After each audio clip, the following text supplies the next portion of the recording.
September 2021. The conflict between Russia and Ukraine that has been prolonging since February 2022.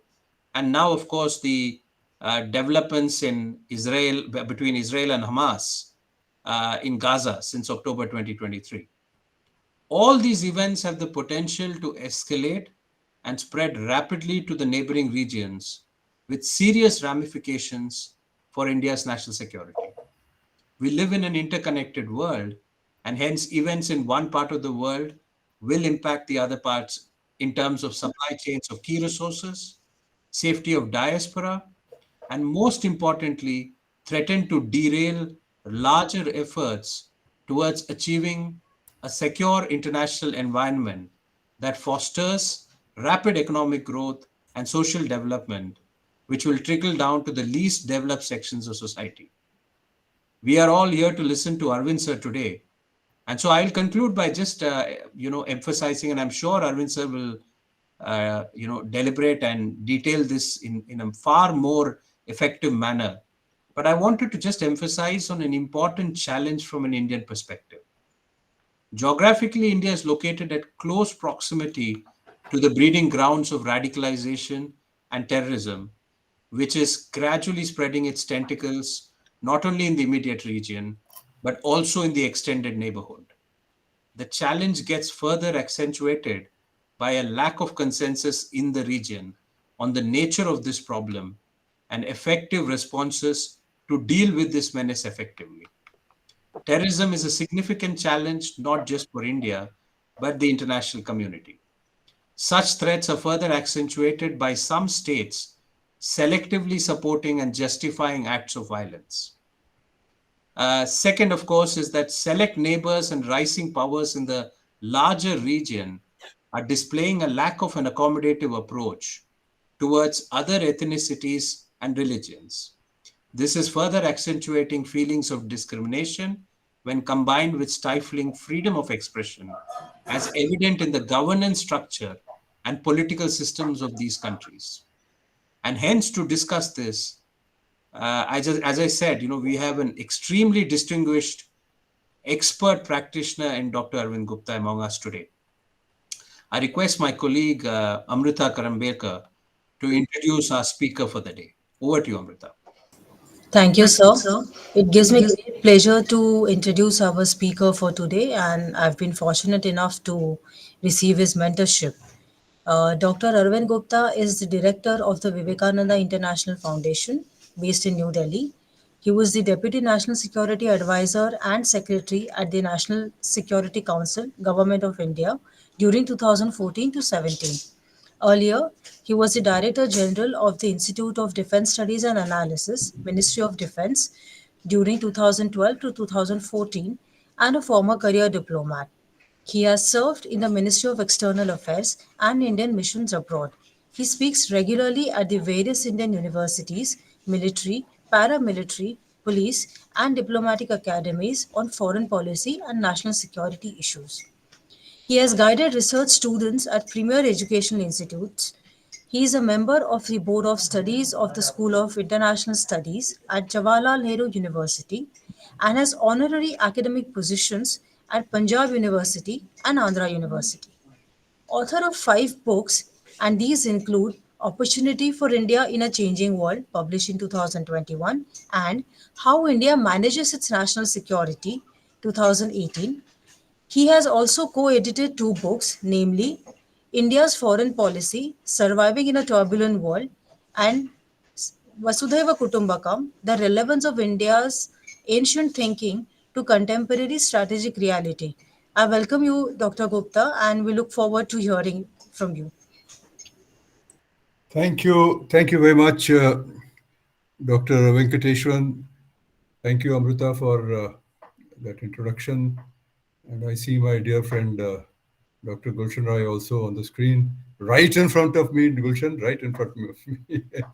Very good to have you.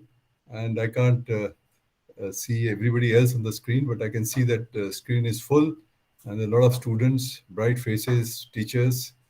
And I'm really very happy to be here today. And So we have over 100 participants already, sir. So wow, that's it. That's great. And I want to congratulate Venkateshwaran, who has been our a former colleague at the National Security Council Secretariat. I remember when he joined in, I think, 2014, one of our earliest people at that time to join from the academic world. And we worked together for some years. And now I'm very happy to see you in this school. And the Rashtriya Raksha University is doing a wonderful job. And I think it's filling a void that was very much there earlier. And at one point of time, we were hoping that National Defense University would come along, but that is still not happened. So I have watched the progress of your university with great interest. And I'm so happy that you all are now very much are devoted to developing the various studies on national security, focused on national security. Of course, you'd study international relations, but national security being the focal point.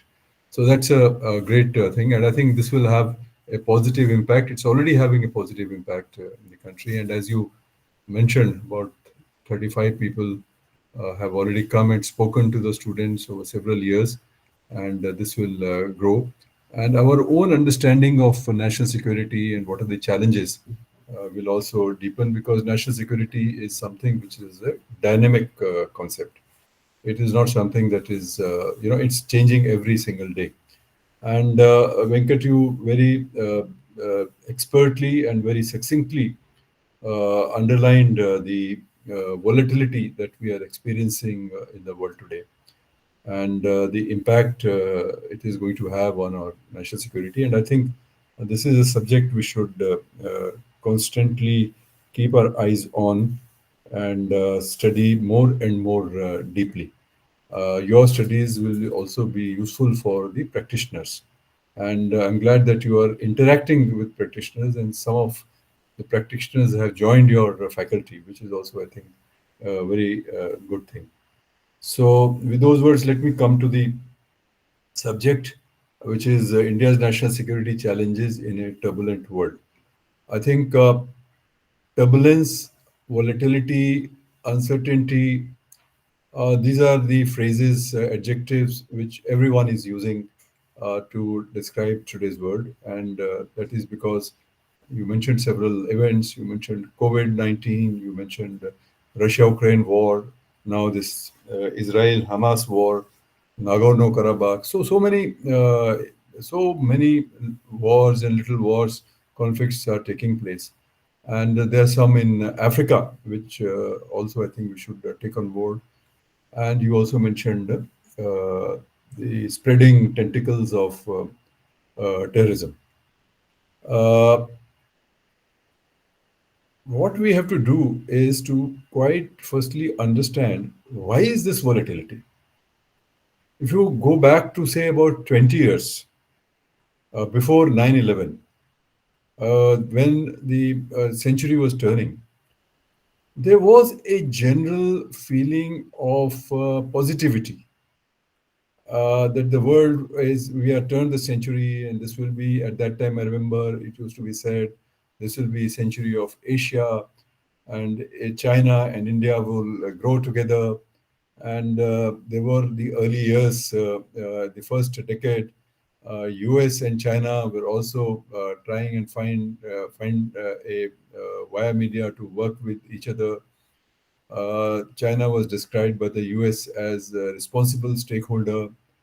And though there was 9/11, but I think by and large, people were saying that the world will, despite its problems, there was a certain positive outlook. But in the last few years, suddenly there is this sense of foreboding, sense of doom and gloom, particularly after COVID and after Russia-Ukraine war, and now this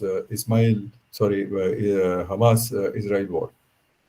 The atmosphere has turned. Now, why is this volatility? Why did it happen?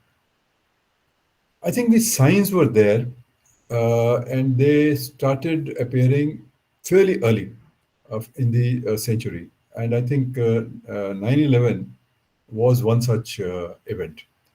This was followed by the major economic, financial, and economic crisis that erupted in 2008, 2010. This was also a watershed event. And if you go down, and I think the next big event, of course, there were many small events here and there. I would say that the US withdrawal from Afghanistan would also rank as one of those events which changed the shape of the world.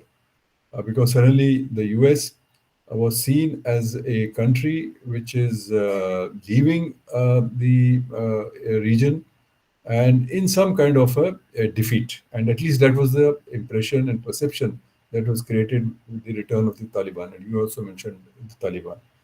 And then it has been a fast forward. So you have after COVID, then you had this return. I mean, the withdrawal of the US. Then you had Russia-Ukraine war, Ismail, and there is now a conjecture or some kind of a speculation as to when the next crisis might erupt and where it might erupt. And people talk about Taiwan.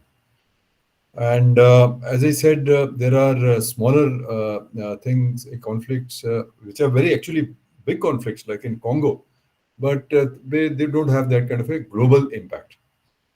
Now, if you put it all together, what it means is that there are now a huge stresses on the international system that we had constructed after 1945, which was essentially a US-led system. It was a kind of a world order in which there was through the Cold War, we saw that some kind of a stability was there. A big conflict was avoided. Small wars, of course, many of them, but big conflict was avoided. But 9/11 and the financial crisis of 2008-10, that has exposed the tremendous weaknesses which are there in the system, international order, which tend to indicate that the system is perhaps not geared to handle the crises that are erupting. And you can see gradually the multilateral system or the security architecture that we had built, which was essentially centered around the UN Security Council and the five veto powers. And they were really responsible. They were given the responsibility of maintaining peace and stability in the world and avoid big, eruptions. And they did avoid to an extent that the World War type of conflagrations haven't taken place.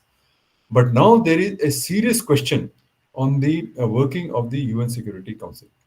And I think, and where the permanent members themselves are now divided, and some kind of a polarization has taken place. And as a result, the whole UN, the security architecture has now come to a halt. And that is why you find that Russia-Ukraine war or Hamas-Israel war, etc., this simply cannot be handled by the UN Security Council or the UN security architecture. So when you don't have, the international order was premised on some of these international institutions that were supposed to function. So you had some international institutions which were to look after the security aspect. Then you had the trade. Then you had, the development, World Bank, IMF, and essentially the Bretton Woods institution. But that, I think, has now broken down, or it is become at least dysfunctional. And today, the fact that there has been no credible initiative to resolve the Russia-Ukraine war, and now this war, which is also now in the some 20 plus days, which shows that we are in a very serious situation. See, the wars have always happened, conflicts have always happened, but people would go and say, some people would come in, some initiative would begin, some diplomatic initiatives would be taken, and there would be some dialing down on those initiatives. Maybe the conflicts, maybe the conflicts would get frozen. But now we don't see that possibility. So dysfunctionality of the multilateral system is, I think, a huge problem. And I think something similar is happening on the economic side also. Economic side, the era of hyper globalization is over. You mentioned supply chains, etc. The fact that now we are looking at, because this era of globalization again created huge asymmetries in the world. Asymmetries in the world means you had a lot of production capability which was concentrated and focused on China, and then the supply chains originated from there. When the relationship between the big powers, China and the US, they have started deteriorating. So it has also had an impact on the supply chains. The third aspect, I think, is the technological aspect. Technology has galloped so ahead and going so fast, and it is so incomprehensible to most people, and it is so decentralized that regulation of technology is almost impossible. And we have seen over the last several years that there has been no credible technology agreement which would regulate at least the negative side of the technology. Cybersecurity, for instance, Dr. Gulshan Rai is here. Cybersecurity, we have been talking for it more than 20 years, and there is absolutely no progress in terms of any understanding on how the world should manage the cybersecurity challenges. I don't want to go into detail what the cybersecurity challenges are. I'm sure you have discussed this. And now we have AI and ML. AI and ML, if you could not regulate cybersecurity, the challenges to security which are now emerging from AI or generative technologies, they are almost impossible to handle.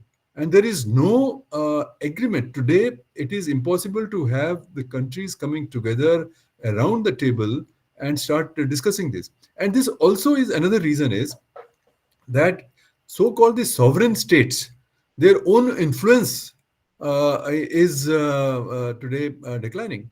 The technology companies who are actually now driving almost all of technology, they're so powerful.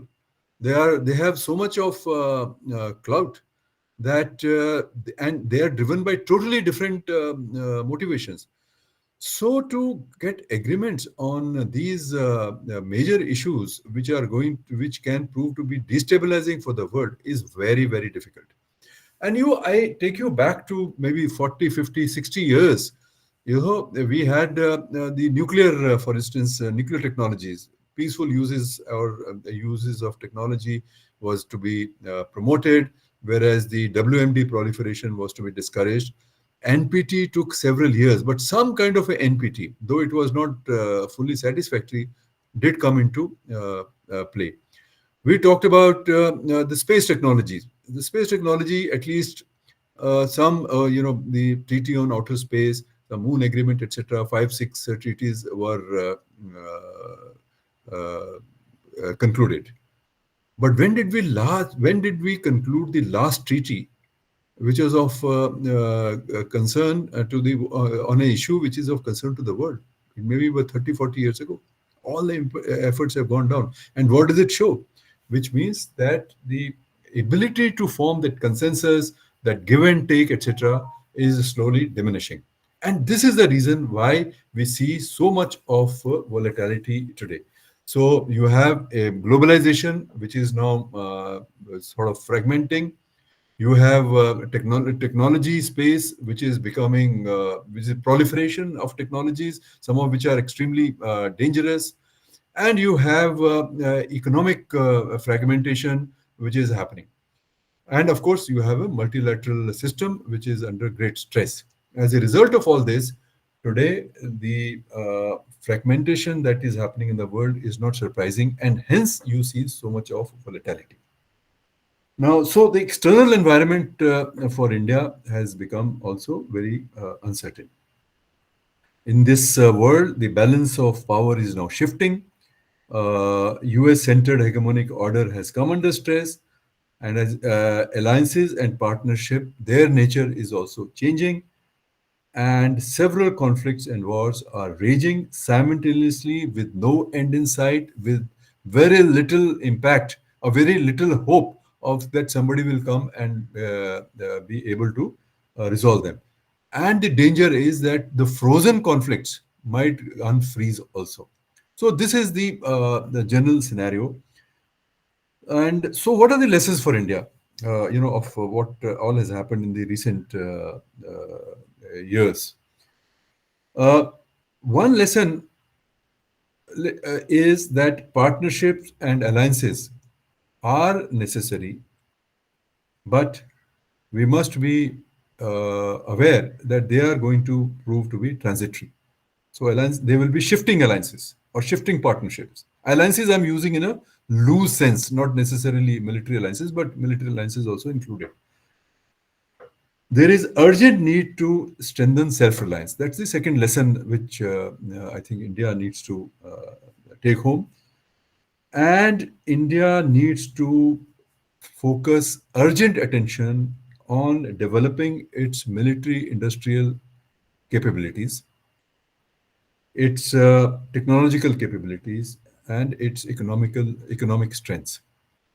Now, we have been saying this for a very long time, but I think where we are today, the vantage point of post COVID and post Ukraine and this war in the Middle East, I think we have to now begin to harp upon the fact that the window of opportunity has shrunk.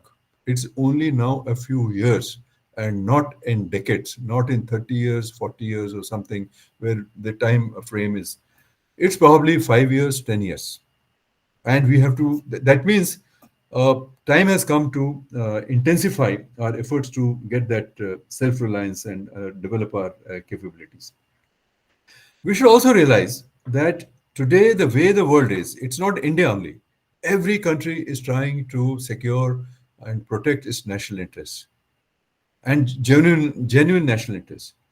So there are going to be on India contrasting pulls and pressures from various directions.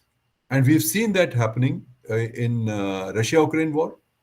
And we are seeing that happening today as the Middle East conflict unfolds and perhaps widens. Military and non-military threats are now converging. Earlier, what is security? It's we used to have one. You also mentioned traditional security, non-traditional security, etc. There was some kind of a separation, but that convergence has now is right in front of us. The climate change, for instance, is has a very serious national security interest.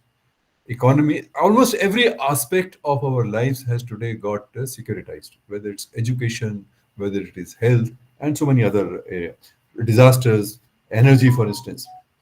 And in this world, when everybody is trying to secure their own national interests, and they are countries are banding together for marriages of convenience or on issues which are of common interest, and then they probably will one country could be part of many such groupings, etc.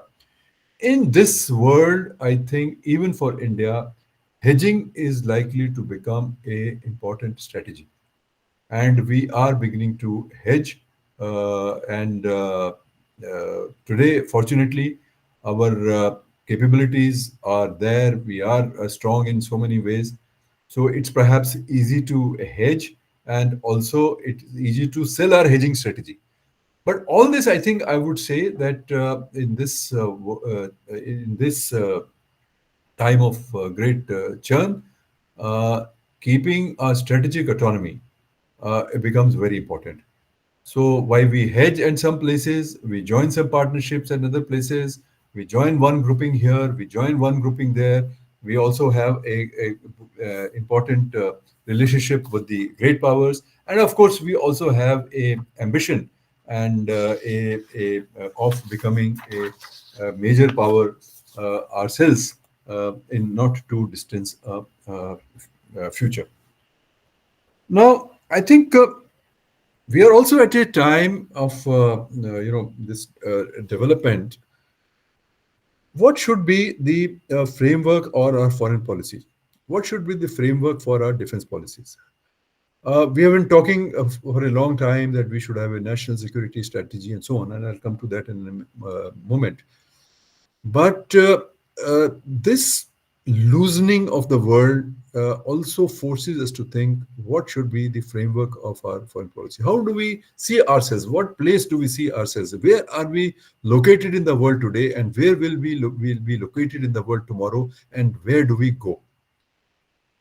Now, thinking about this, I was reminded of our ancient text, the Arthashastra. The idea is there something in the Arthashastra that could give us some guidance in terms of navigating our way through the turbulence that we are seeing? Now, why do I do that? Now, why do I go back to Arthashastra? If you look at the world 2,300 years ago, 2,500 years ago, and when I say the world, at that time, I think basically the time when Arthashastra was written, the world was kind of an Indian subcontinent. Now, the Indian subcontinent at that time was fragmented into several small states. And Alexander had come and he was defeated, and then he had just returned. By and large, there were small states, and there was one empire called the Nanda Empire at that point of time, and which was the empire which was actually brought down by Chandragupta Maurya. And the task before Chandragupta Maurya and his advisor Kautilya was to consolidate the state, which is the Magad at that point of time, and expand its influence. And there were many states. And Magad at that time was surrounded by several hostile states, not so friendly states. And the task before Chandragupta Maurya and Kautilya was how to uh, consolidate the Magad state, increase its strengths and capabilities, and also survive the hostility that was around there. And that is the backdrop in which Kautilya was written. So, what are the key aspects of the foreign policy of which Arthashastra talks about, or the national security policy that Arthashastra talks about, or what is the kind of a state that existed there? So, this is where this very detailed treatise, which is the Arthashastra, which goes into something like 15 books and 6,000 sutras and several sections and so on. Very, very detailed treatise on statecraft as a whole, of which defense and national security and foreign policy is one small but extremely important part. Now, the first thing the Shastra tells you is that what should be the nature of the state. And here they define this the state into the following attributes. Following 7 attributes. The Saptaganga. One is the king. The king, in that time, it was all monarchic, so that's why they are talking about the king. So the state's attributes were the king, the Amatya. Amatya was the Mantrana, the ministers, essentially, those who were his advisors. And then there was the Durg. The Durg was fortification. How well protected, fortified was the state. Then there was this Kosh. Kosh meant treasury. How strong was the treasury of the state? And then you had the Danda. Danda meant the basically security, the army, the military, and the internal, the police and so on. And then there was the Janapada. Janapada meant the population and the territory and its resources. And then there was, of course, the diplomacy as to which. So these are the 7 Saptaganga, 7 attributes. Now, if you look today, all these 7 attributes are important. I'm not saying these are the only 7 which are important. Of course, the world has changed. The world today is, we can add many more. For instance, you can add technology specifically. But the point is that you have to strengthen the attributes of the state. And that was the first principle of Arthashastra. Then, in terms of foreign policy, it recommended what it called the Shadgunya, six attributes or six devices of the foreign policy, which had to be which the king had to use in various combinations, in various permutations, and in various contexts. One was the Sandhi. Sandhi was like peace and friendship. Other was a Vigraha. Vigraha was when you got involved in the war or on conflicts. That was also part of foreign policy. Then you had Asana. Asana was staying quiet, but actually, if you look at the way Kautilya treats asana, this perhaps turns out to be one of the most important. And this was really at the time when you are watching, you are staying quiet, but you are building your strength. It reminds me of Deng Xiaoping's, hide your strength and bide your time, that you continue to prepare yourself for an eventual conflict or a war or a calamity that might happen. So this asana was extremely important part of the foreign policy. And then you had the Sanshraya. You see, not everybody is strong. Not every time you are strong. Sometimes you become weak. So even for a weak king or relatively not so strong king or a state, you had to sometimes even go and seek protection of stronger king or when threatened. So you had these kind of alliances which were also very important.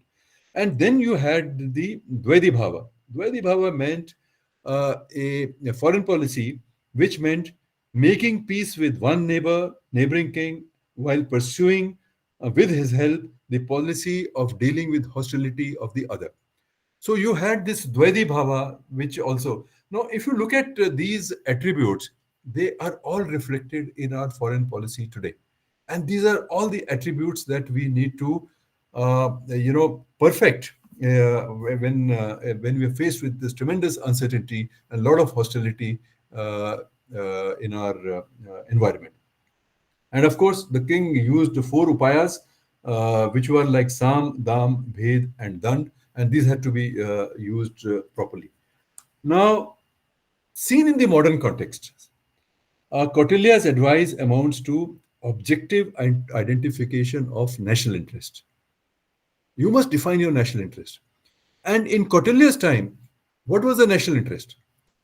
In Kautilya's time, the national interest is that that my state should be strong. So all the seven Saptaganga of a state, and which defined its sovereignty really, each attributes must be strong. But at the same time, since it was a hostile environment at that point of time, it was very important for a state to identify as clearly as possible who is the enemy, adversary, or antagonist, and who is your friend. So this identification of Mitra, which is your friend, and Ari, who is your enemy, became very important. And then the text goes on to talk about the Rajamandala theory, which is essentially a wonderful framework, which in modern parlance, we could perhaps define as what is the geopolitical environment. In that geopolitical environment, which are the most important states? How do you identify them? So in the Rajmandala, basically there are four circles which Arthashastra identified. Four circles of influence. One is the circle in which the Vijagishu is the king who is trying to consolidate and expand. That means any state like India, for instance. Vijagishu and his friends, and his friends and friends, etc. So these are a few people who would be fall in this circle. The second circle will be that of the enemy and his friends and enemies, friends, etc. And the third would be, and these are the third is somebody called a Madhyama. Madhyama is a fellow who is very strong, who can individually defeat a king and even the enemy. But he has a border or some relationship with the enemy. So you have to be very careful. But he is not taken a kind of a view. He cannot be defined either your friend or his friend, but his potential has to be watched. Which way will he go? So Madhyama, it could be even a buffer state, for instance, is very important. So we have to identify who this Madhyama is. And then finally, the circle of kings, there is a chap called Udasina. Udasina is far away, who doesn't border with you, border with Ari, but that fellow is very strong. He is at the moment neutral. But his neutrality, etc., you have to be sure that he remains neutral, or at least he becomes your friend and he doesn't become somebody else's friends. But he is very strong. So this was the mandala, and in which actually four kings are four sets of kings and states are involved. I won't go into detail because this is not a lecture on Arthashastra. But what I'm trying to tell you is that here is a geopolitical framework in which India finds itself today. And I would say that we can extend this Rajmandala now to a much larger thing, because it's not just 12. Now the world is much bigger. There are 192 countries.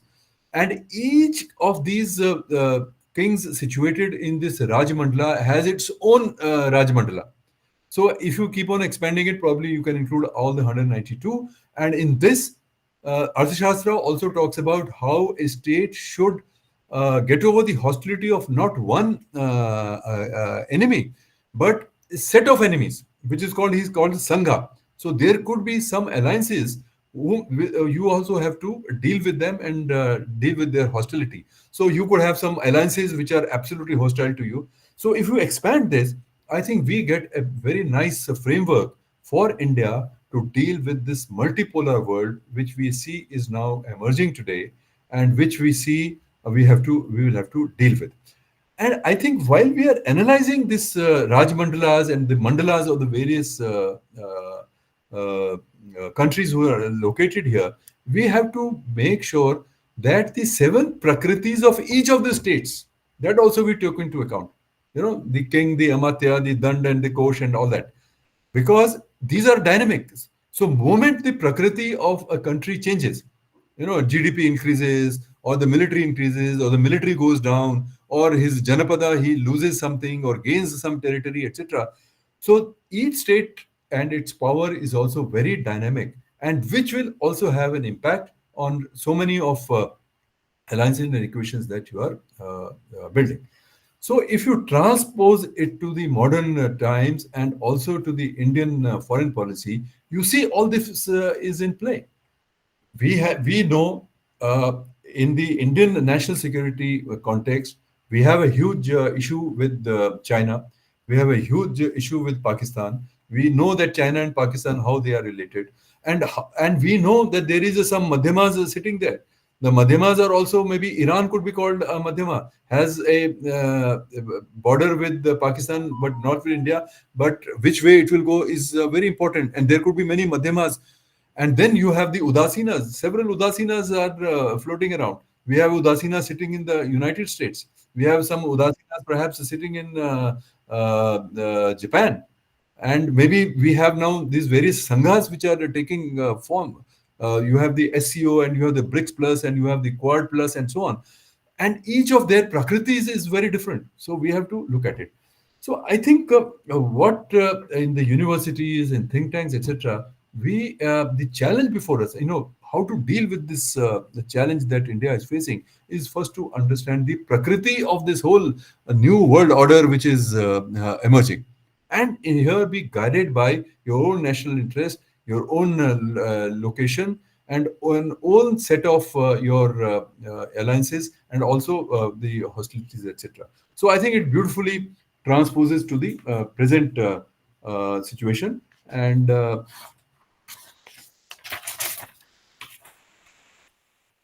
so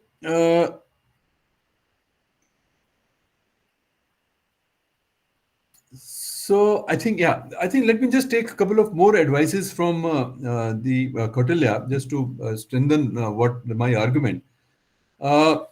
Alliances play, according to Arthashastra, a major role in dealing with the hostile world. This was the big lesson which comes out of Arthashastra.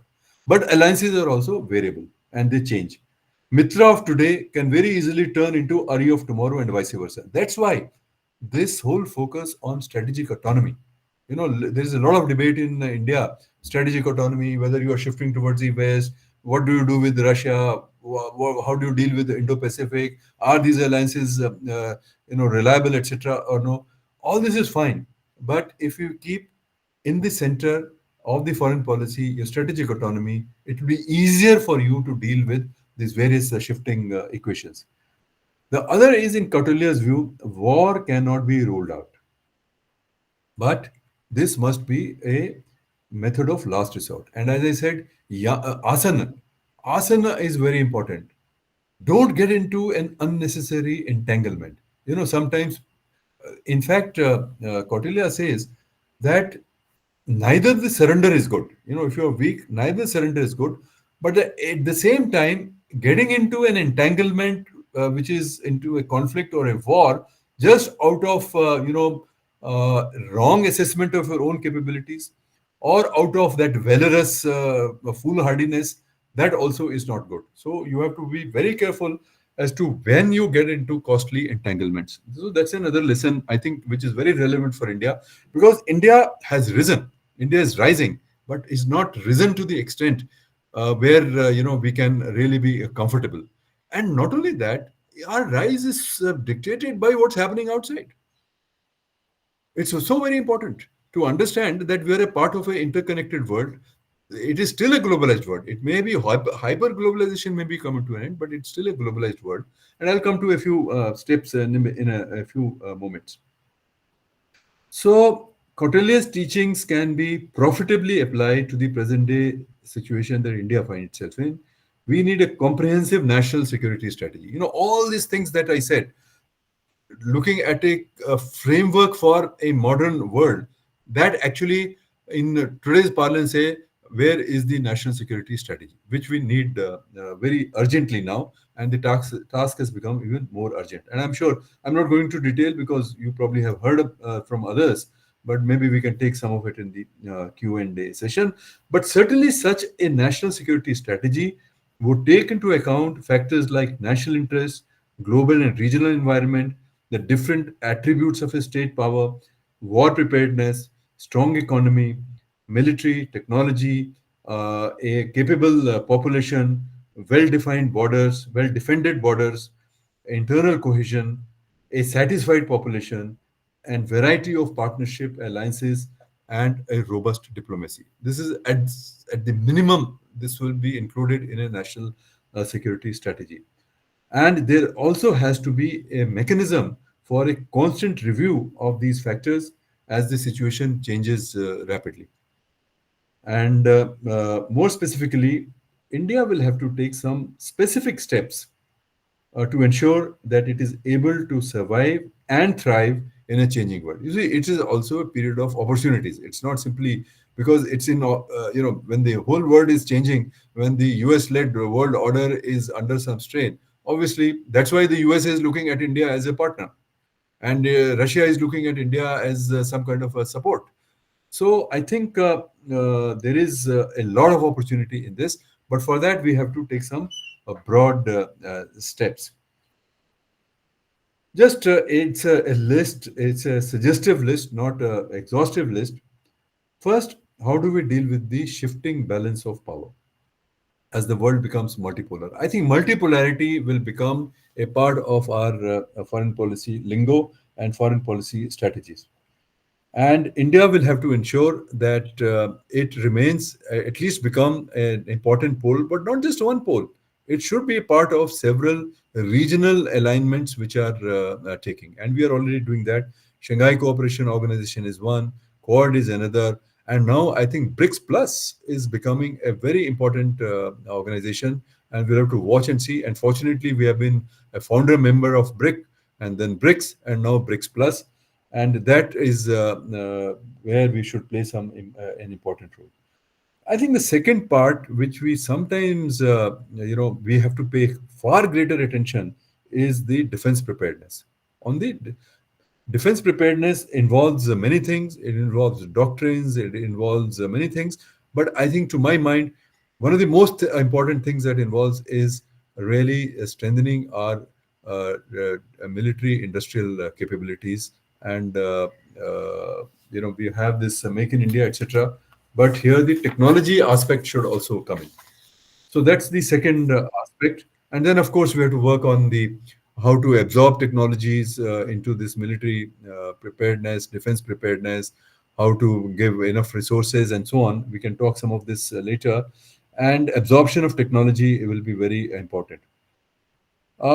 The third aspect is the internal stability. We cannot take for granted social cohesion, internal stability, because as the world changes, as you can see, Israel-Hamas war is having an impact in so many parts of the world internally. I think India also has to be very careful. You mentioned the terrorism. Terrorism is equally important. So, how do we ensure internal stability and social cohesion? How do we ensure good governance? I think equality. You see, we have talked a lot about GDP, etc. But GDP by itself is not enough. We have to have an equitable growth. We have to have a sustainable development. In fact, the very metric of GDP to measure a country's strength is faulty.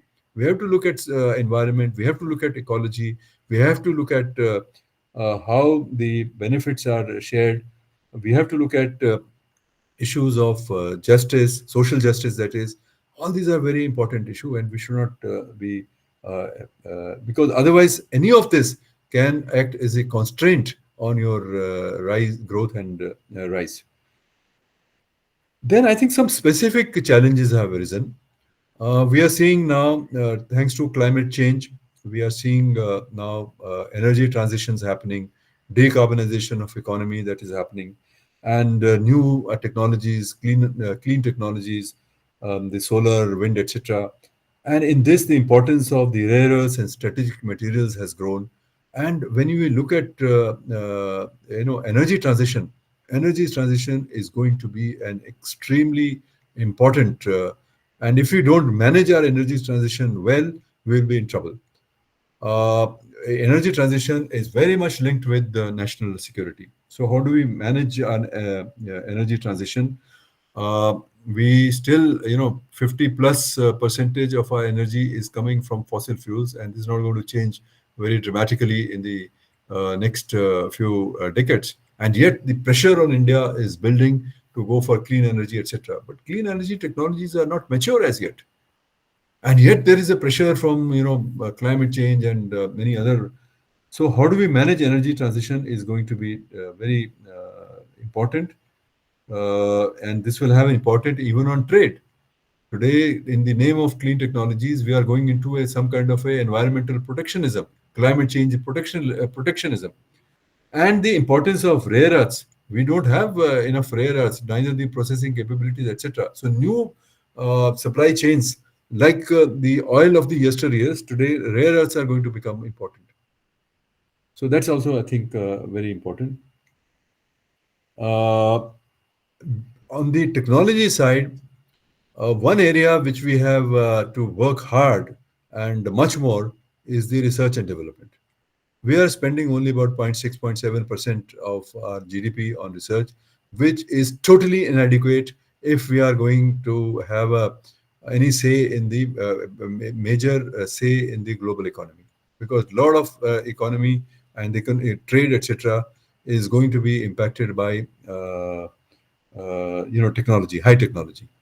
So we are there somewhere, but our share in technology has to improve in R&D, and that means basically the ecosystem of the R&D. This is another, I think, priority that we should have. Uh, Going forward, I think we should play a special focus on the youth, because it is the youth. We have a young population, and it is the youth which is so important. And when you look at the youth, you have to provide high quality jobs. Today, we have a huge brain drain that is taking place from India, and this is going to impact your economy. This is going to impact so many. And when we are diaspora grows in other countries, well, it can be a strength, but let's not forget, in a world where there's going to be so much of uncertainty, and we have seen so many conflicts, our diaspora also becomes vulnerable. And if you see from the 1991, 1990, 1990 Gulf War, when we evacuated something like 160, 70,000, 160,000 people, and very recently we did from Israel. And if you see, there are at least 7, 8 big occasions in which we had to evacuate at very short notice. Ukraine was another. So diaspora, the Indians abroad, they have now become a very important part of our foreign policy. In fact, when a conflict opens up, the first priority for a government is to see that its people who are working abroad in millions, they are safe. Even in a issue like India, Canada, what impact it's going to have on our students, etc., their studies becomes very important. So I think we need to create conditions for for our youth to work in India. And I think one way to do that is to create maybe a dozen or maybe 50 big national projects which last for 50 years, which we have a strategy for 50 years in which our youth can be employed, right from school, education, skilling, etc., and then finally jobs. I think we'll have to really rethink our youth policies. And in the area of foreign policy, we should be prepared for the emergence of multipolar world, as I said. And I think there is going to be a tension in the foreign policy on idealism on one hand and realism on the other. It's been there always, but this is going to become even more and more acute. Look at G20. At G20, we talked about Vasudev Kutumbakam, a great idea which brings together the global south, which gives us entry into global south, and something which very much gels with our civilizational thinking and civilizational ethos, taking everybody together. Sabka saath, sabka vishwas, Sabka Prayas, something which was said in the domestic context but resonates in the global south and in. So that also is going to be a very important aspect of our foreign policy. And yet we have a very realist strain in our foreign policy which we cannot ignore. Whether it is dealing with, those who don't live by Vasudev Kutumbakam values. So the tension between values and realism, etc., which was there even Arthashastras and Kautilya's time. So that is also, I think, going to be how to find that balance. Today, Vasudev Kutumbakam and the value and working together is not just a slogan. India has done a lot in this area. For instance, we are sharing our experiences of development, the digital public infrastructure, one health, one grade. These are some of the big ideas that India has taken and which actually are working. So it's these ideas also work. And in a world which is so conflicted, with so much of you see, the military is strength is not going to solve your problems. They can help you deal with some issues, but whether military strength can resolve issues, and we are now two situations. To what extent military strength is going to resolve the Russia-Ukraine war? To what extent is military strength going to resolve the Hamas-Israel conflict? We will see.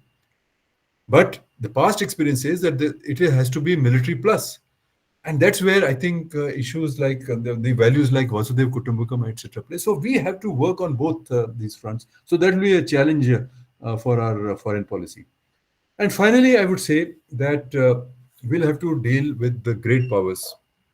Great power rivalries are deepening, and they are, if the great powers are unable to sort out their mutual relationships, then the instability in the world is going to increase. And India must defend its national interest vis-a-vis great powers with care.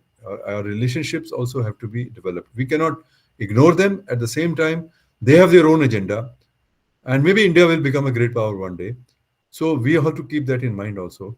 Practically, everything is up in the air at this point of time. India-US relations are very comprehensive. But what are the strains on Indo-US relations? We'll have to analyze that also. As is at Kautilya said, every relationship is dynamic and can change. Indo-Pacific can change. Today the strong point of India-US relations is Indo-Pacific. But what happens if Indo-Pacific itself changes? Tomorrow, if Taiwan conflict erupts, it will completely change the situation in Indo-Pacific. To what extent India will get involved in those conflicts? These are some of the issues. I think some scenarios need to be built on this. Then our relations with China are very problematic at this point of time. And in fact, unfortunately, the situation has worsened. Is there any scope for improvement? Right now, it's difficult to be optimistic about it, because China is now not the China that we dealt with China, say, 15 years ago, 20 years ago, or 30 years ago. China is different. China is a great power now. China has its own understanding of the world and its own ambitions and agenda, etc., which may or may not suit you, which probably doesn't. So I think, how do we deal with China? And you would see that in that Rajmandala of India, where China fits in, where the US fits in, and we have, of course, Russia also. We cannot ignore Russia, and a lot will depend upon how Russia-China relationship develops, and how the outcome of Russia-Ukraine war will be. Russia at this moment feels that if there is attrition in on the Ukrainian front, it will play in favor of Russia. Russian economy has not collapsed. Russian economy is going on. So Russians have their own. I think they are looking at the war in long terms, and something which perhaps will ultimately, in which they will prevail. But if Russia prevails, then what happens to the US? So I think there's a very complex chess game which is on, and India is a part of that in some way or the other. We cannot afford to put all our eggs in one basket. That is why where strategic autonomy is. That is why you have to develop your own prakritis, Venkatesh, your own prakritis. That is the most important thing. And of course, moment you develop your own prakritis, then play your shadgunya. You play your shadgunya well, and you then deal with your Rajmandala and somebody's others Rajmandala with some confidence and so on. So, in conclusion, the situation is in flux and churn in the world. We have challenges, but we have tremendous opportunities as well. We should be cautiously optimistic about the future, but we must be careful, because today we are at a time when the system seems to be experiencing trouble and may break down. I hope that doesn't happen all of a sudden. But if you look at the system theory says that some key element breaks down somewhere and the system collapses. The chaos theory says that in the chaos, some order also arises. So order and disorder, they interact with each other, because you are in a non-linear world. In a non-linear world, you cannot predict with accuracy what will happen. And there will be order and disorder. And I hope we are careful about the disorder, and we deal with it and are able to contribute our bit to the world order. So thank you very much.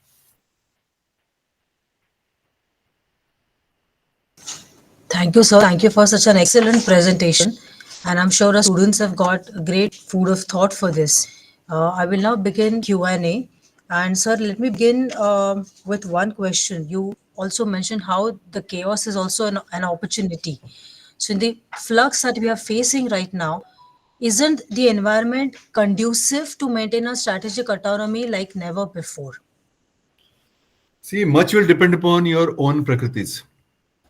Strategic autonomy means basically, the second name of strategic autonomy is how strong you are, what kind of upayas do you use, and essentially how you play your diplomatic game and national security game.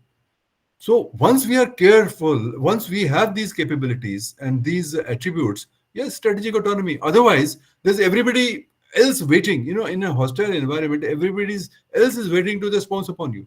So much will depend upon your own capabilities and the deftness with which you use your diplomacy and your other strengths. Thank you, sir.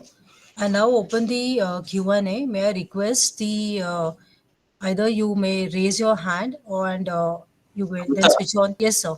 Ambassador Ashok Yes. Kanta is here. Yes, sir. I think we could give him a chance. He was our ambassador in China, of course. You may like to, yeah, yeah. Please go ahead. Amrita, please go ahead. Yes, sir. Ambassador Kantha, please. Sir, could you switch on your mic?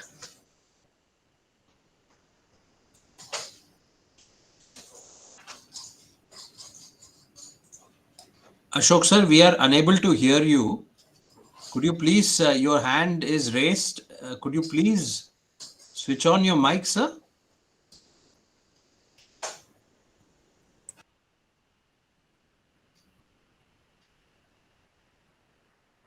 Okay, so I think Okay. yeah. Oh, fine. Can you hear me now? Okay. Yes, sir. Yes, sir. Please go ahead. Well, let me first thank you, Dr. Venkateswaran, for inviting me to join this very important talk by Dr. Arvind Gupta. Arvind has really, covered a very large spectrum of issues and situating them in a conceptual framework of Kautilya's Earth Shastra, uh, which was undoubtedly a masterly text, first of its kind, written in both 400 BCE. Nothing comparable was produced in any of the ancient societies. China came up with Sunza's book, but that was in warfare. That was not statecraft. Whereas, Kautilya, talked about statecrafts, both domestic domain and external domain.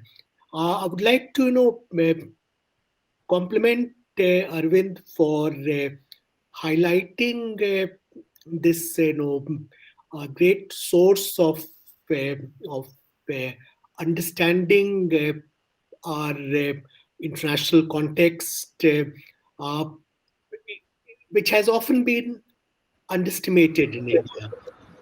In fact, in 38 years of my diplomatic service, we never looked at Earth Shastra as the go-to text for understanding situation. It has concepts, as Arvind has brought out, which are extraordinary. Concept of mandala, concept of artha, of dharma, yoga chema. This is. I'm not going to that. Arvind has already talked about it. My suggestions are uh, two suggestions I would like to make here for consideration of various scholars and practitioners. And incidentally, Kautilya was a scholar practitioner because he was not only writing this treatise, but he was also the principal advisor to Chandragupta Maurya when Magad society was making this transition from a small state to an empire. So he was doing both jobs. One point I would like to highlight is that though Arthashastra is an outstanding text, as Arvind rightly pointed out, it was written in 4th century BC India, uh, when they were, it was a sort of multipolar world with a large number of states, but also which saw transition to hegemonic system because the Magadha Empire emerged, which became, unifying force for most of the subcontinent. We can't transplant many of the ideas of Earth Shastra literally in the contemporary world, as Arvind rightly pointed out. Though incidentally, Arvind, science is covered. Book 15 is Book of Science, which is called Tantra. Of course, it was very different at that time, but Kautilya thought of science as well and devoted an entire chapter to it. Now, two things we can look at. One, the transition that happened in the Magadha Empire from a small, important kingdom in Magad to becoming an empire, encompassing most of the Indian subcontinent and going beyond that. How the system of Rajmandala worked at that time, because clearly the geopolitical context changed. Historical study on that in the framework of Kautilya's Earth Shastra, I'm not aware any such a study has been done. That's one. Number two, when we try to transplant many of the ideas, or rather reinterpret, reimagine many of the ideas of Earth Shastra in current world, I know many of the concepts like Vijigeshu. Uh, India is a Vijigeshu, but not as an expansionist power. It's a Vijigeshu more like trying to expand its sphere of influence, its geopolitical and economic capital, or what is Mitra, what is Ari, what is Mitra, what is Madhyam, what is Udasin, all that, how to fit in current world where there is a blurring of distinction between friend and enemy, where increasingly we'll move towards coalition of the willing, depending on issues or interests. So country may be your mitra on one issue, on another issue it may be madhyama, it may be udasin. So kind of detailed study on how do we reinterpret our Rajmandala theory in today's changed geopolitical context, which is still evolving. It's evolving from unipolarity which behind us to multipolarity which hasn't yet arrived. Whereas Kautilya, in fact, thought of a multipolar world way back in 4th century BC. So this is my second suggestion. Third, completely divorced from Kautilya and his Arthashastra. I think you very rightly pointed out that India will emerge as a great power. It's still a process. It is an objective we are moving towards. We are not in a geopolitical sweet spot. As a lot of our scholars and practitioners argue. I'd like to have your comment on that. Is India passing through a geopolitical sweet spot, or is it a period of great uncertainty and challenges where we have opportunities, but it's still a time where we have to keep our ambitions manageable, because our primary objective will have to be transformation of Indian society as an economic entity, pursuit of Kautilya's concept of Yogakshema, social security, welfare, as he defined in considerable detail in Arthashastra. So I would like to have your comments both on future line of inquiries on Kautilya's Arthashastra and what should be our priority today, and to what extent this notion of India being a geopolitical sweet spot is really valid.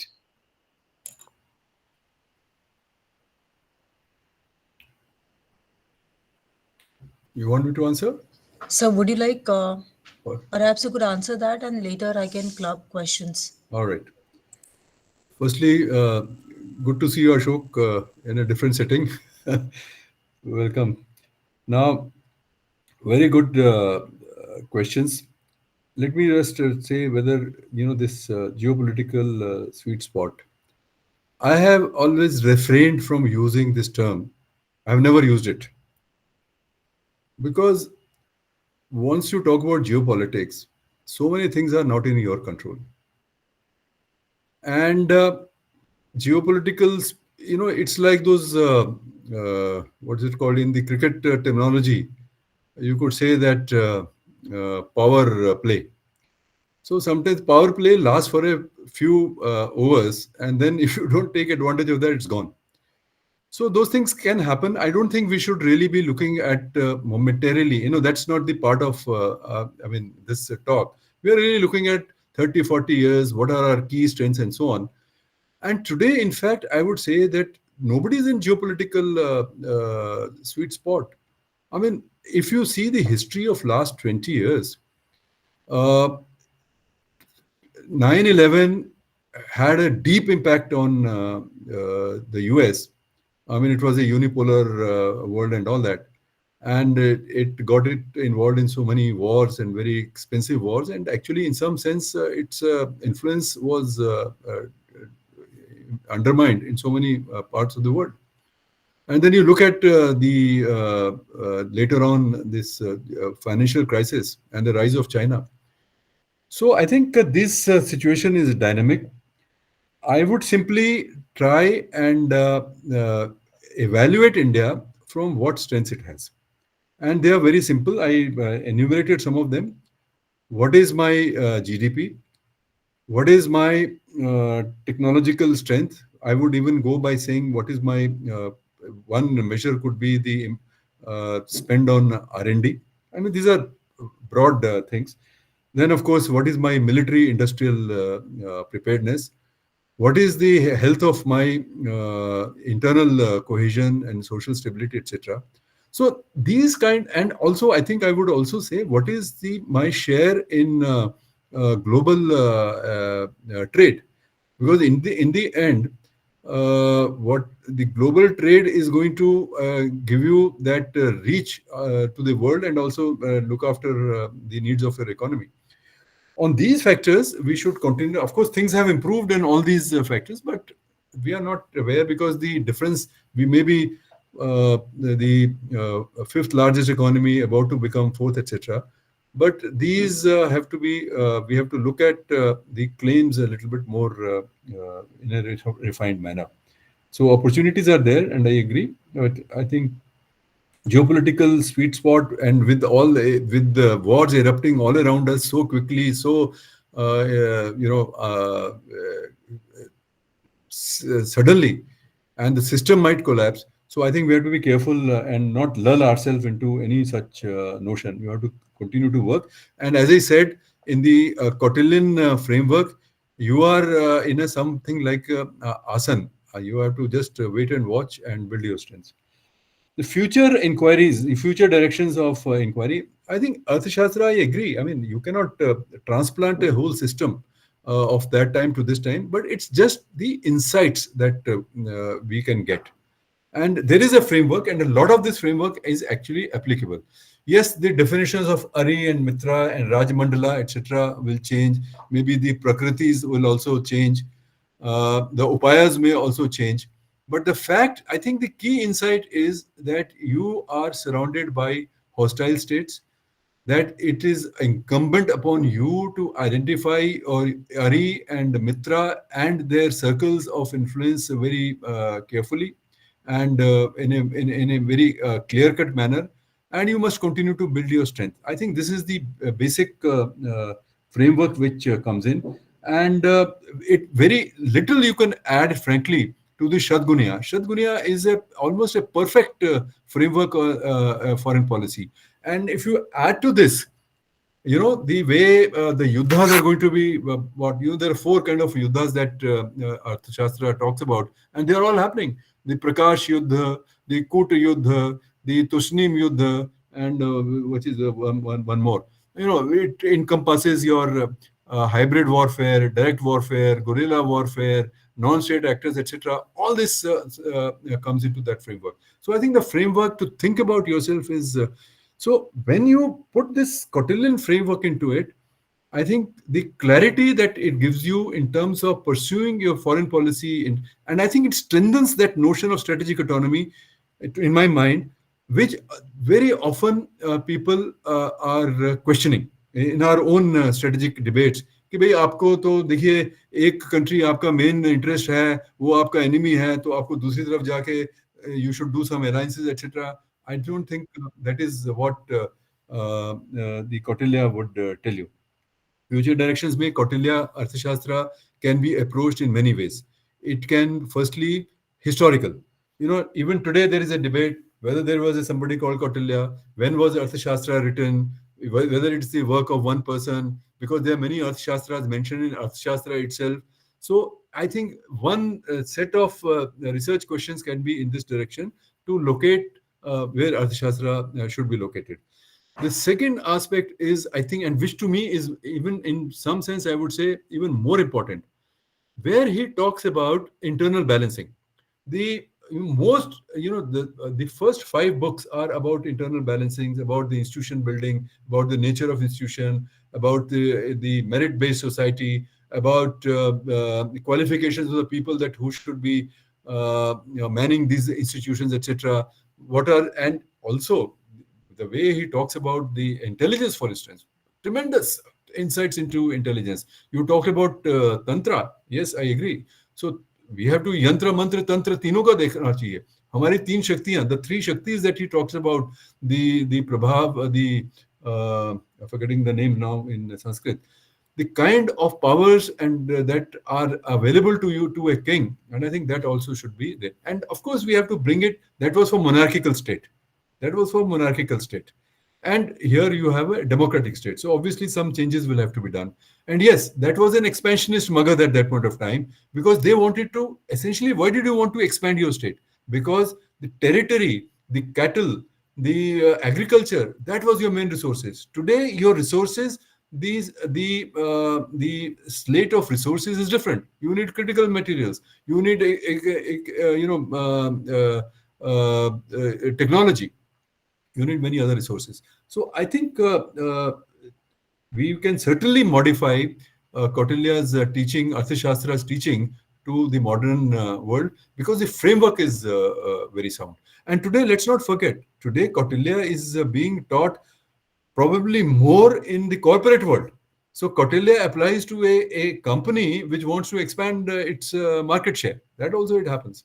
So I think Kautilya can have many uses, and we need not be stuck into the precise and the literal meaning of Kautilya. But certainly, if you read Kautilya, it will give you many ideas. Thank you, sir. The next set of questions come from our students. Chetana wants to know that when countries are using psychological warfare. Amrita, Yes, sir. I'm sorry for intervening. Dr. Gulshan Rai sir is here. He was our national cyber security coordinator, and I'm sure that all of us will benefit if sir adds in something to what has already been deliberated. So if I could kindly request sir to speak, and then maybe the students can come in. Sir, over to you. Now, first of all, I would certainly like to compliment Dr. Arvind Gupta for making a very, very good kind of a presentation, mixing the modern as well as the past history into the entire scenario of national security. Today, if you look at he mentioned about the Gulf War, he mentioned about the Middle East, Israel as well as Hamas kind of a thing. Today, if you look at what is happening for the last more than a decade, the technology is playing an altogether different role there. While the Arthashastra description, he described number of volumes there, are largely focused on a human kind of a human centric there. But today, the scenario is a bit different. National security and technology is now coming together, and the impact of national security, impact of technology on security is very, very high. If one see the matrix, and if we have to interpret those volumes of Arthashastra, which Dr. Gupta very nicely presented there, you will find that the technology will come up front and a very important element of the matrix there. And if you look at the Israel-Hamas war, or if you look at the Ukraine or the Russian war, or in the Gulf War in the past, which we have been scanning for the last more than a decade there, the geopolitical situation has changed, absolutely changed. He mentioned about the globalization aspect. Now, globalization is there, but the role and the shape of globalization is also become different because of the technological superiority of the nation. And he mentioned those beautiful points of view. In my view, now we have to see impact on national security, particularly looking at the monopoly of the technology and monopoly of the sensitive technology, particularly depend and more on the civilian. The civilian defense sectors are blurring together, and including the financial sector, economic sector, and therefore the impact has to be seen from different aspects, and we need to work out a different kind of a matrix look into the scenario, and more coming from the emerging tech scenario, where the technology is being dominated and monopolized.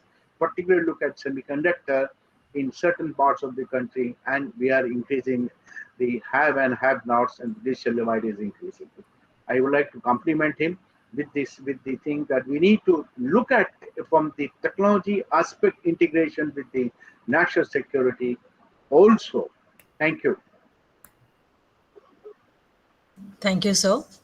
Um, so the question on psychological warfare, when countries are using psychological warfare to achieve its interest, what would be India's policy towards such a warfare, and what should be our approach to tackle such situations?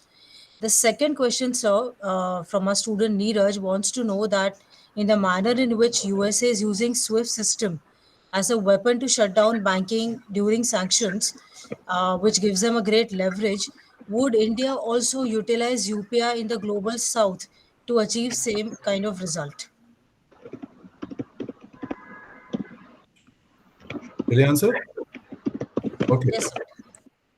So, yes, psychological warfare. Warfare is a continuum.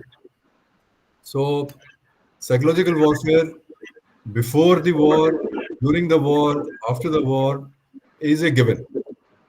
And, Kutu Yuddha is talked about by Kautilya in Arthashastra. So, this is obvious that we should be paying a lot of attention to this in two ways. One is the defensive, that how we are the victims of psychological warfare. In fact, that is a far more serious problem today. We are not at hot war with anyone at this point of time.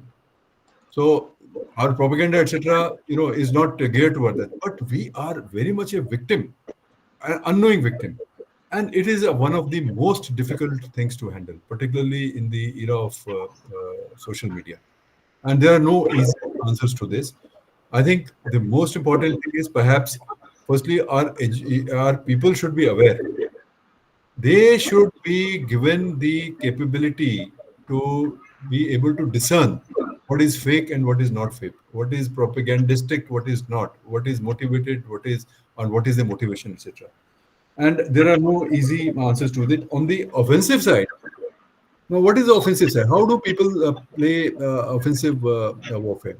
I think here again, the most important is the media, whether it is social media, whether it is print media, TV media, etc., and all the narratives that are peddled.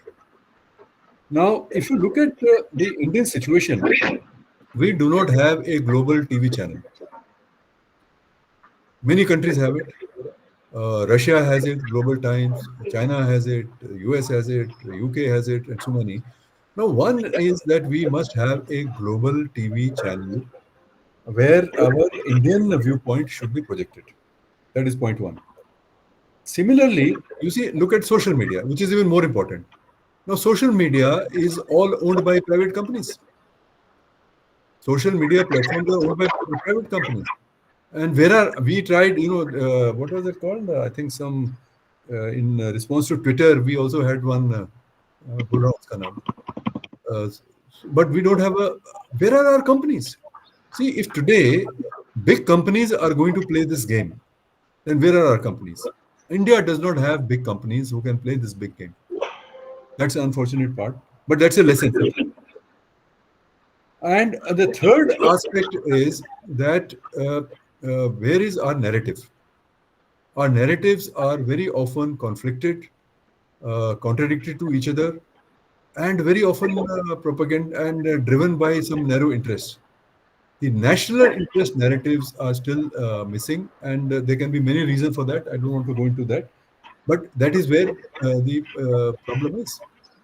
So we must be able to state with greater clarity, because people want to know what will India do in the next 40 years, what is the position of India in the world, and we are at a loss to answer these questions clearly. Now, of course, we have some answers that we want to be Vikasit Bharat. At least there's something that we have to say. We have now a few overarching frameworks that we believe in Vasudev Kutumbakam. We have security and growth for all, etc. but these are still only very broad. We have not broken them down into what exactly they mean when it comes to our foreign policy. So I think we need to develop. Then we will be a part of this. The psychological warfare that happens. So mantra shakti is very important in the Kut Yuddha, that is, or the Tusnim Yuddha that is being played all around us. But we have a long way to go in that. Second question was about sanctions, the SWIFT, etc. Look, we are today criticizing that the US can at will switch on and switch off the SWIFT. US is doing it because US has thinks itself to be hegemonic. It has some global interests, and it wants to retain its place as number one. And it has certain view of what is Russia and what is China. We have none of this. Today, if you do your UPI, on one hand, we give UPI and we are saying that this is part of our Vasudha Kutumbakam, Sabka Saath, Sabka Prayas, etc. And tomorrow, if you say that UPI, you will use it the way that they are using SWIFT, I don't think it will fly. Right now, I don't think that should be our approach.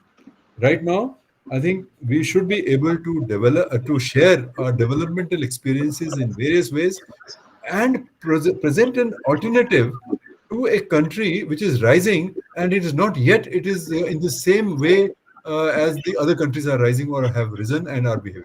So I think we have to have a different approach. Thank you, sir. May I request everybody to kindly mute their microphones because there's a lot of echo.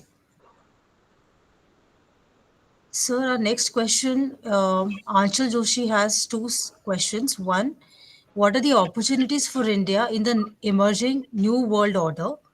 And second, what will be the Indian pole in the emerging multipolar order? Yeah. So, as I said, you see, when the older system is breaking, the new system does present opportunities for all countries, particularly those who have some strengths and capabilities. Fortunately, because of our economic development, technology, and all that, we have some opportunities, some possibilities of utilizing these opportunities. Now, what are these opportunities? The first and foremost is to really present an alternate view of the world. And that is what I think G20 we try to do by bringing in this Vasudhaiva Kutumbakam, which is essentially a value-based thing. But it is not just value-based in terms of just a slogan. You actually today have to turn toward G20, the Global South.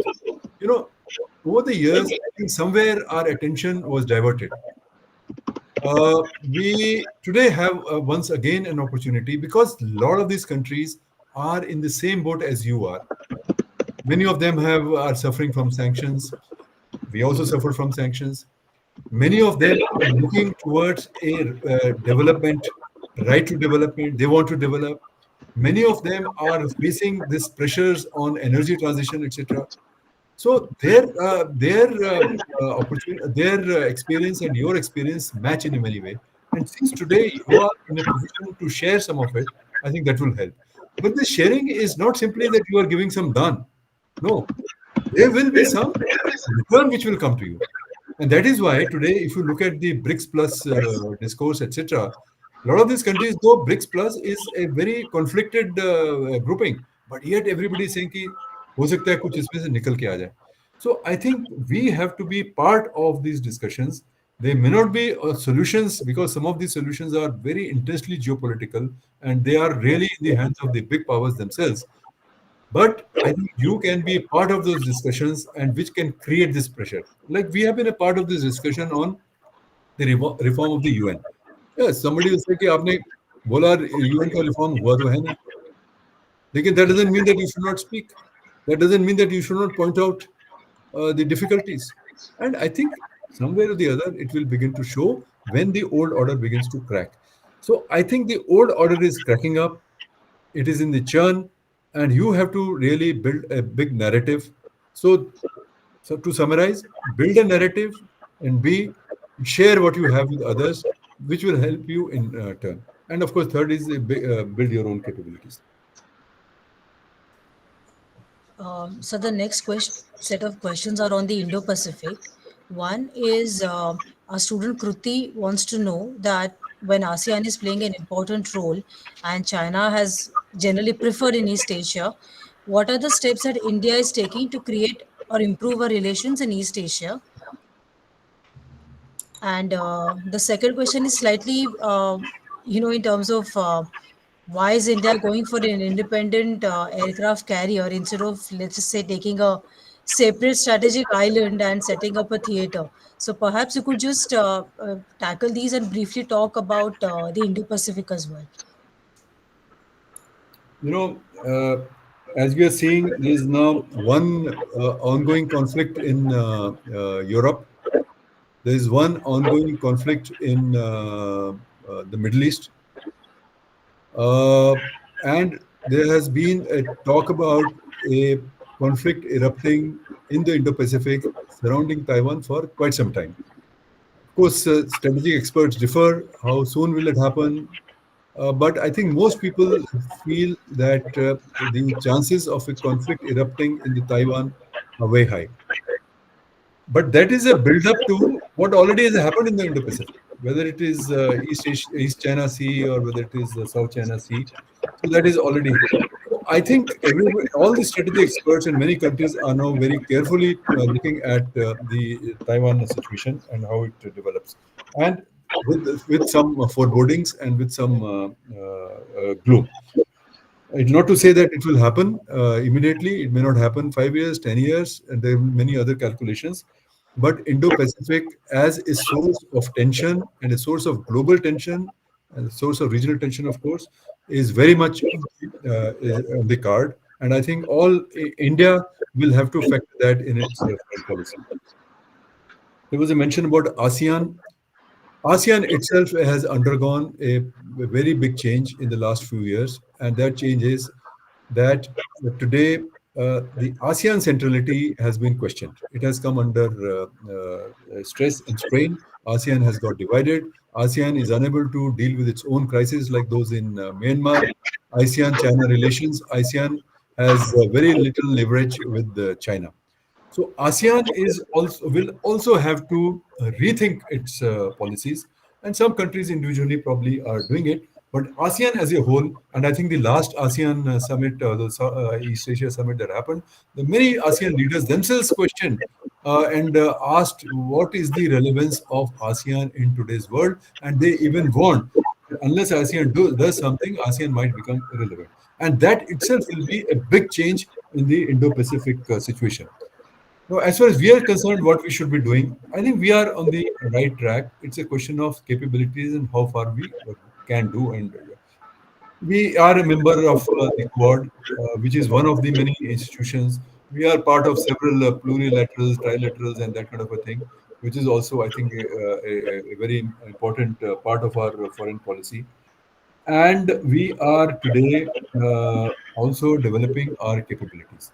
But I think, and that brings me to the next question of aircraft carrier. And I entirely agree with the person who said that third aircraft carrier, I think before we do that, let us first develop our Andaman Nicobar and its capabilities. I'm not saying third aircraft carrier. If you can afford it, please go ahead and do it. But I think developing the capabilities, the military potential, the strategic potential of Andaman Nicobar is of utmost importance. And that can take care of many of your strategic concerns in the area. Aircraft carrier comes with its pluses and its minuses, but I don't have the time to go into that at this point of time. Yeah.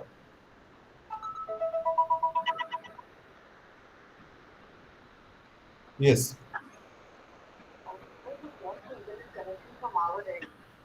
Okay, okay, okay. Okay. Yeah, I'll wait.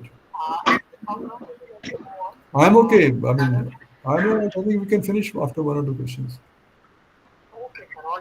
Yeah. Yeah, yeah.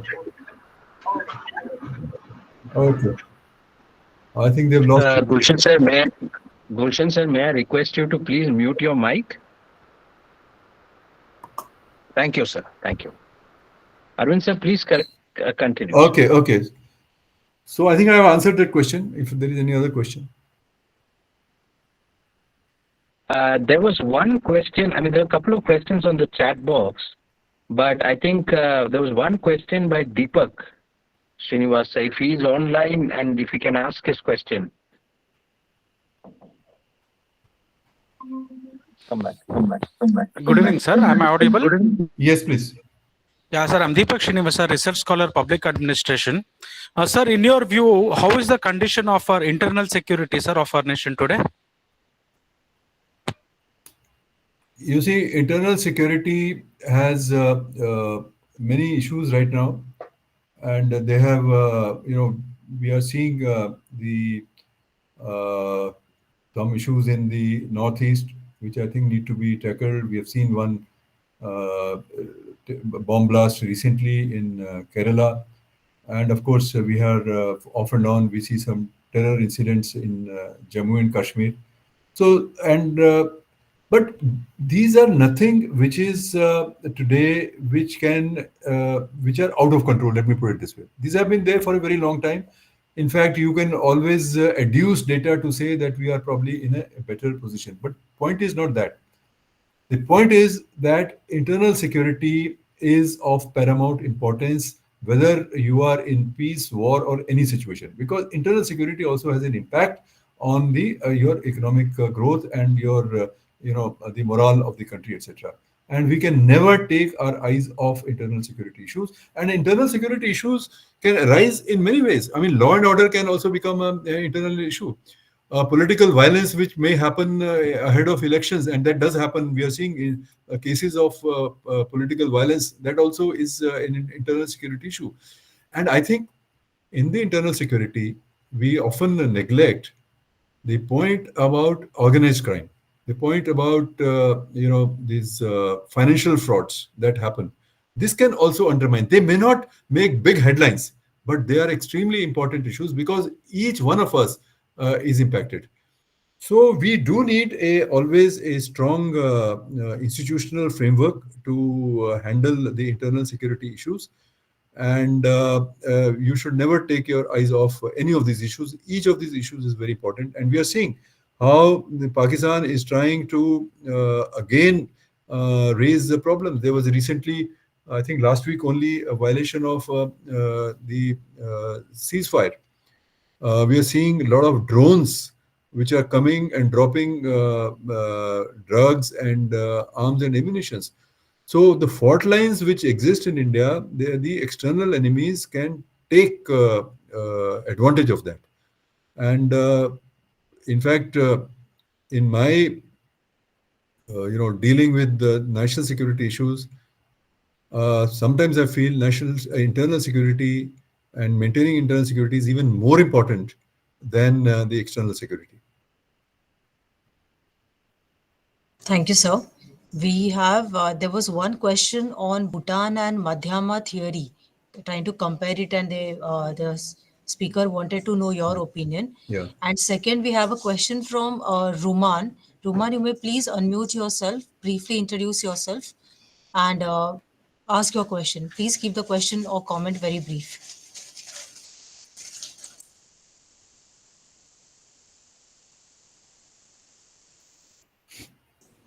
Ruman? So you may begin on the Bhutan question, Bhutan. Okay. So Bhutan is not Madhyama. Bhutan is a ally. It's a mitra. And we must be very clear about that. And in the Earth Shastra, Madhyama, the way Kautilya defines this, is a very important condition there. That Madhyama does not have border with the Vijigishu. But Madhyama has border with the Ari. So it is those kind of states that which are qualifying Madhyama. And Madhyama is incidentally strong enough to individually defeat either the Vijigishu or the Ari. So Madhyama is that kind of a. So I would say if you have to in today's thing, you have to identify one Madhyama with some modifications. I would say that perhaps Iran will fall in one category of the Madhyama. It has borders with Pakistan. It does not have a border with you. But if it takes a neutral position or a slightly pro position, it will be Madhyama. But if it takes an anti position, it can very easily become a Mitra of the Ari. So that could be one state, I think, which probably could be defined as Madhyama. And in terms of other countries who have borders with our, okay, then you have if you put China in the category of Ari, then China has a border with you. Uh, well, China will not be Madhyama because he has border with you. So there are not too many countries who will qualify as a Madhyama. Thank you, sir. Are there any more questions? If there are no questions, we could go towards a conclusion of this session. Dr. Venkat, would you like to say I something? think we have one of our students giving the vote of thanks. Yes, sir. I just wanted to add in here, of course, as Amrita said and Arvind sir said, I had the distinct privilege to work with sir. In fact, he was the one who took me into the National Security Council Secretariat. And whatever I have learned on national security, and especially in terms of how to, provide inputs into policy formulation, a lot of it has come from Arvind sir. Amrita, of course, introduced her very beautifully, but I just want to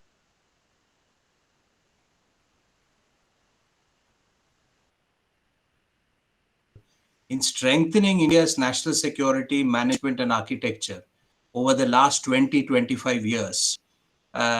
During his tenure at the National Security Council Secretariat, the K. Subramaniam Committee, which played an extremely important role, sir was involved, very deeply, or I would say very closely with that committee in his role. So I just wanted to acknowledge and thank Arvind sir, and I wanted to tell all the students what a privilege it is for you and for all of us that sir has spent close to 2 hours very patiently, despite heading one of the top think tanks in India as the director. And we all must take down copious notes and every word that sir has said. Thank you once again, sir, and over to you, Amrita. Thank you, sir. May I now invite our student Shivam to give the vote of thanks. Shivam, over to you, please. Thank you, ma'am. Jai Hind. It brings me immense pleasure to give vote of thanks on behalf of the School of International Cooperation, Security and Strategic Languages. I would like to extend our heartfelt gratitude to Sir Dr. Arvind Gupta for his valuable insights and his unique perspective in helping us understand Arthashastra teachings and the major challenges to India's national security in a dynamic world. We students have immensely benefited from your wisdom, sir, and we look forward to learning from you in the future. I would like to thank Professor Bimal N. Patel, Vice Chancellor, Rashtriya Raksha University, for his constant guidance and support. Lawad Confab is the vision of the Vice Chancellor to initiate the university's exposure to various perspectives that contribute to existing discourse on the subject. Last but not the least, I would like to thank Dr. L. Venkateswaran, Director CICIL, and entire faculty of CICIL. I would also like to thank students who have joined, especially those who asked insightful questions. This confab would not have been a success without your active participation. Thank you. Jai Hind. Thank you. Thank you very much, sir. Thank you very much. And I think a big round of applause to sir. Thank you. To cover everything, sir. Thank you very much, Venkatesh. Thank you, Amrita. And thank you, Gulshan, for being Ashok. Great pleasure being here. And I do hope that you will all keep in touch, and you're all welcome to visit the VIF. Any of your students want to do internships, etc. We're happy to do that. Yeah. Sir. Thank you so much. In fact, sir, we also had Mathur sir join us. We had Devendra Sharma sir join us. A lot of them had joined in. Okay. And they were listening in. So I can't see them, but thank you. Yeah, we had a great audience, sir. Thank you very much once again, sir. Have a nice evening. Thank Thank you, you very much, sir. everyone. Goodbye. Thank you, sir.